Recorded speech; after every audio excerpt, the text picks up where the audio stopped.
Sai Ram. It was a cool afternoon in the March of 1999. Bhagwan Sri Sathya Sai Baba, our beloved Swami, was at Bangalore in the Brindavan ashram at his residence in Trai Brindavan, the beautiful lotus-shaped building.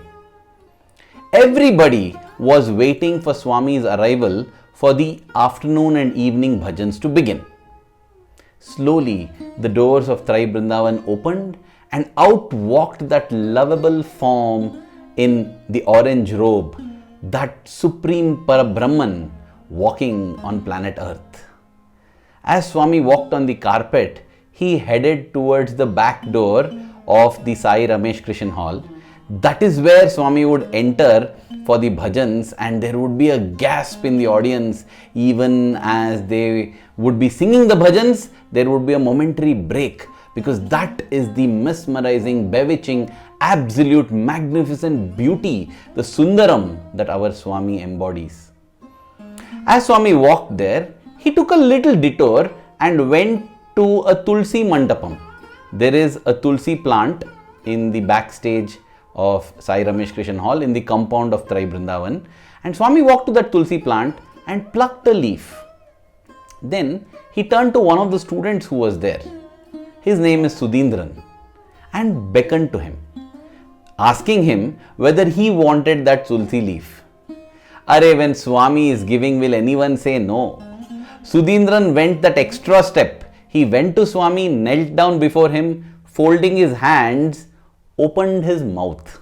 He was telling Swami that, Swami, if you are giving me this Tulsi leaf, why give it to me in my hand? Put it directly in my mouth. Let me be blessed in that manner. But then Swami told him to close his mouth and stretch out his hand. And he placed that Tulsi leaf in his hand. Sudhindran was looking deep into the eyes of his beloved Bhagwan, and Swami was looking deep into his eyes. And as Swami kept that leaf, Sudhindran felt that, hey, this is not a leaf, this is something different. When he looked down at what it was, his mouth again opened.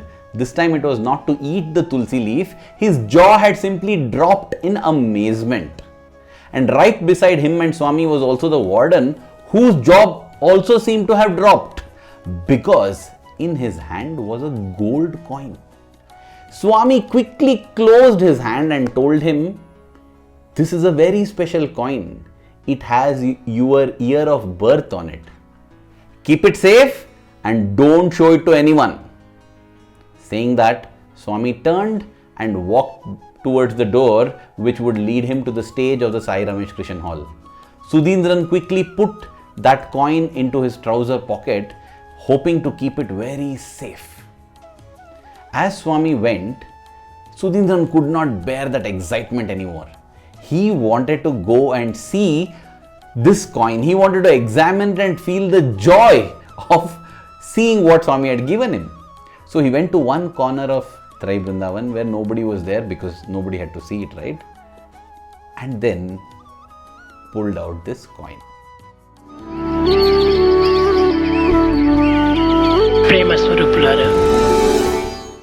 Excitedly, Sudhindran saw this gold coin. As Swami had said, it had his year of birth, 1979, engraved on it. And there was also a man on horseback, almost like the Kalki avatar. Of course, this coin that you see on screen is for representational purposes only. This is not the coin that Swami gave him, but yes, it was like this almost in spirit. Having seen that, he pulled out a tissue paper from his pocket, wrapped this coin neatly in that tissue paper and put it back into his trouser pocket, and went back to take his position in the Trai Brindavan compound.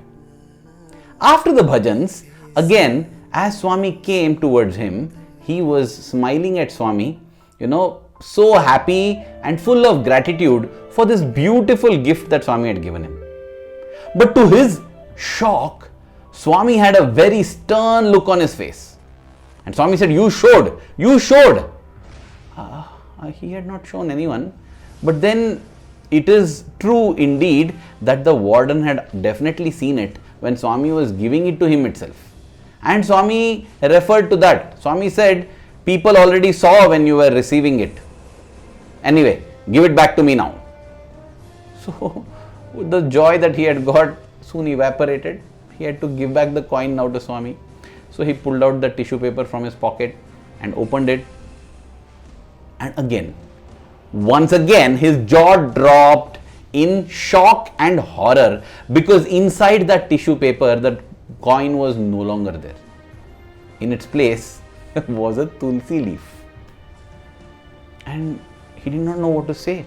He just stood there with his mouth gaping open. And Swami said, "Take it, eat it." And made him eat that Tulsi leaf and just walked on. Sudhindran didn't know what to say, didn't know what to do. He was feeling so sad. A few steps later, Swami stops, turns back and says, "Oh, yo papam, come here." Then waves his hand and materializes exactly and precisely that very same coin, puts it in his hand, closes it and says, "Keep it carefully, don't show anyone." From that day, dear brothers and sisters, Sudhindran has not shown that coin to anybody.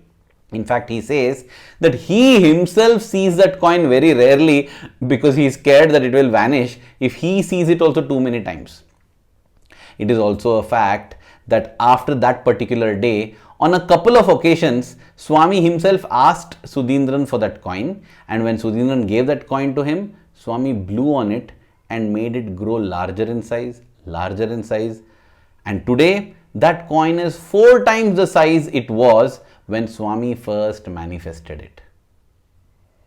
This is a beautiful leela of Bhagwan. We enjoy listening to it, we enjoy wondering and imagining how it happened, but we also begin to wonder and imagine why this happened. Why did Swami do this?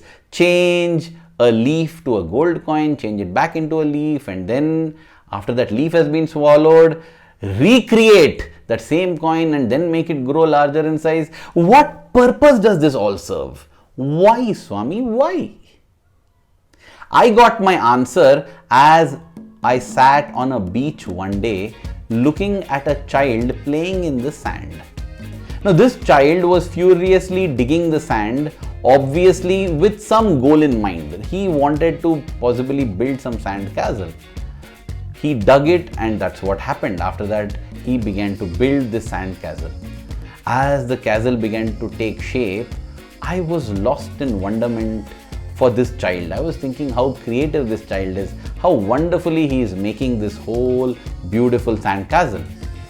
The child was so thoughtful that he did not simply make the castle.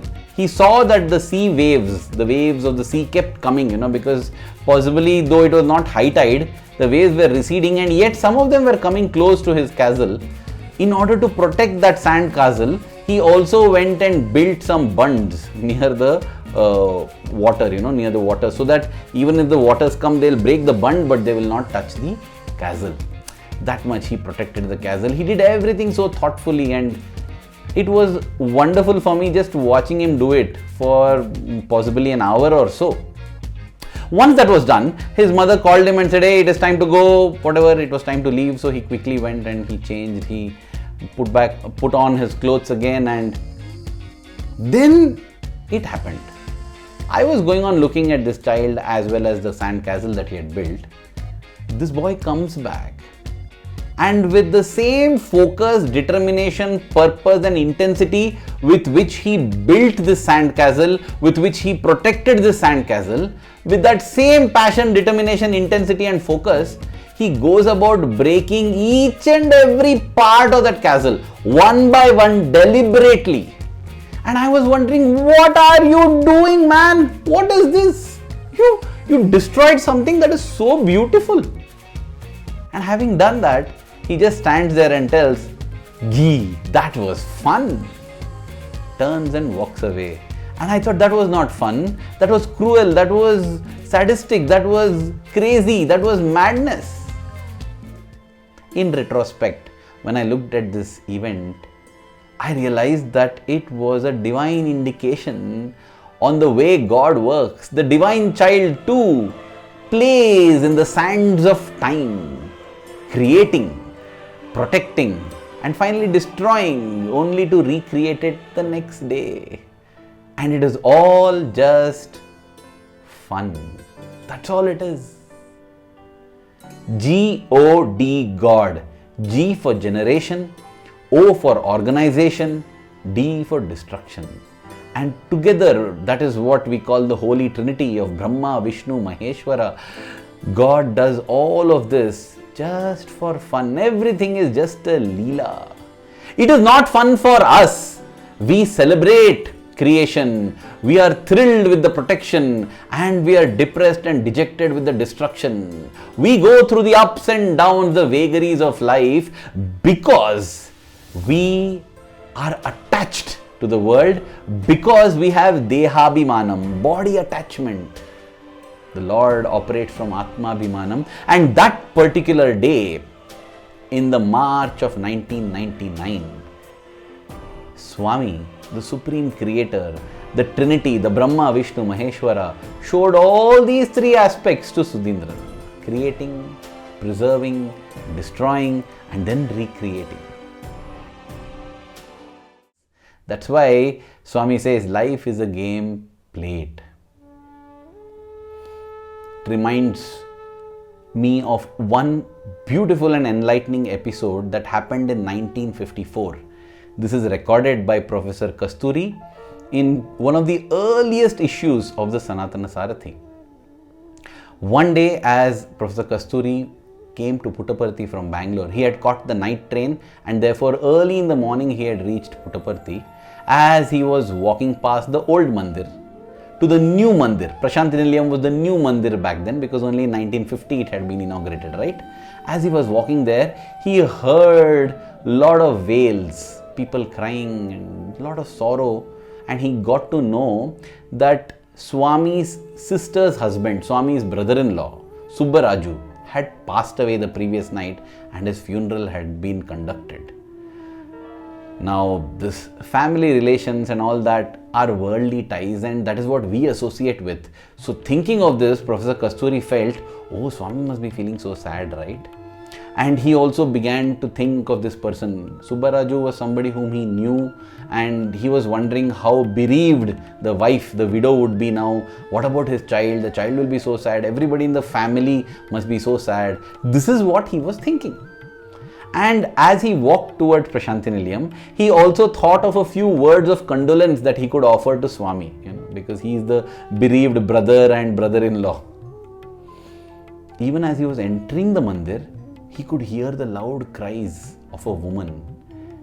He was made to understand that this is the widow. She is crying to Swami, and she is so sad.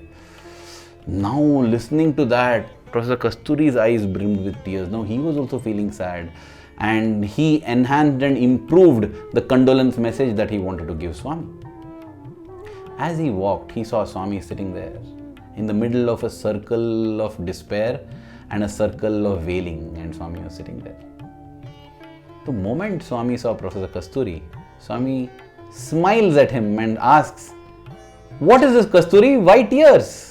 Because now tears were flowing down Professor Kasturi's eyes. And Swami asked him, "Why tears?" And then Swami says, "If there is no birth and death, how will I have my time pass? How will I pass time?" Dear brothers and sisters, this is a very significant statement. It shows that God is not attached, God is not cruel, God doesn't have likes and dislikes, nothing. It's just a cosmic play. It's a cosmic play when large dinosaurs rule the earth for 150 million years. It is the same cosmic play when within a matter of days, the entire evolution of 150 million years, the entire race of dinosaurs is just wiped out. It is nothing that God is cruel or God likes, God dislikes, nothing. It's this divine play. It is very important that we understand this divine play of this divine child on the sands of time. If we do not understand it, if we do not make efforts to understand it, we will also be caught up in the cycle of birth and death, in the cycle of joys and sorrows, the ups and downs, just like the waves in the ocean. Let us immerse ourselves in this truth that everything is a play of God, and let us be steeped in that truth so that we will be able to look at everything that is happening around us as His divine leela. We will appreciate the child building the castle, we will appreciate the child protecting the castle, we will appreciate the child destroying the castle, and as the child says, "Gee, that was fun," we will also be able to say, "Gee, yes, that was fun." Generation is fun, organization is fun, destruction is fun. G-O-D, God. Everything is beautiful, everything is wonderful, everything is just a play. Dear Swami, may we always remember this, and may the love that we have for you in our hearts keep growing stronger every passing moment. Thank you. Jai Sai Ram.